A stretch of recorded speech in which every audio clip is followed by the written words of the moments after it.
হাদিস শরীফ আকলিস দীনাকা ইয়াকফিকাল আমালুল কলিল।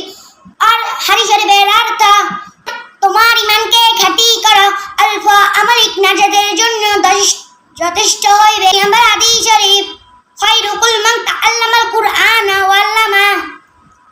অর্থ তোমাদের মধ্যে সর্বোত্তম ওই ব্যক্তি যে কোরআন মাজিদ শিক্ষা করে এবং শিক্ষা দেয়।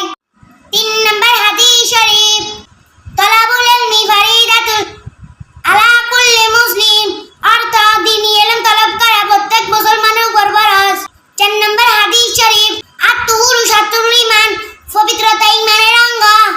5 নম্বর হাদিস শরীফ মিফতাহুল জান্নাতিস সালাহ, নামাজ বেহেশতের চাবি।